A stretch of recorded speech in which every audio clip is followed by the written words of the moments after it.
Ereichasing Yelhou Cheingak Laklo Thorkalo Thorkalo Ereichasing masana sana si Nada ya shakli balay calling Sida ya lay from di sana pun Sana vanatana Pularoy Punaba Lay from di Sana pun Kanglei Yelhou Cheingak na Laklo ay nalit na rin Thorkalo sana na si Ereichasing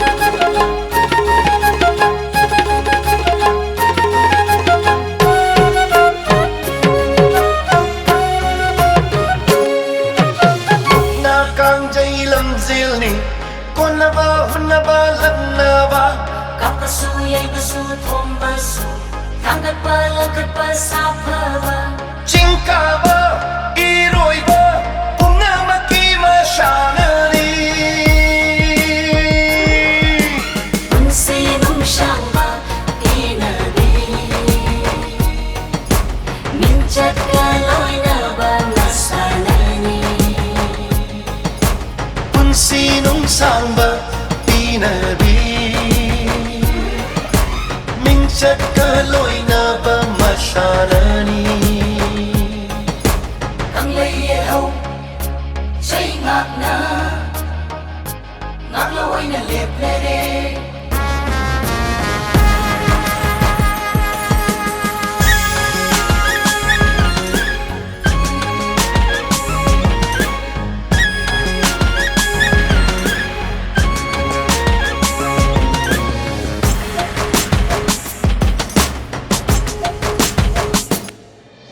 Lining gikit na batamde Thawai na thawai buot na de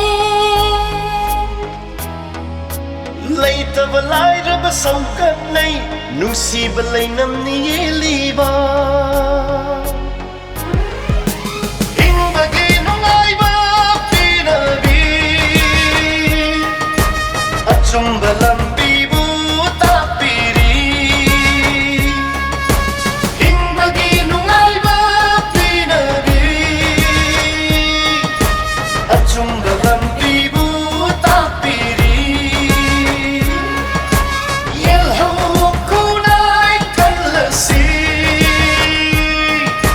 Mipagtamba tuglasi Thorkalo sana na si Ereichasing Yelhou Cheingak Laklo Thorkalo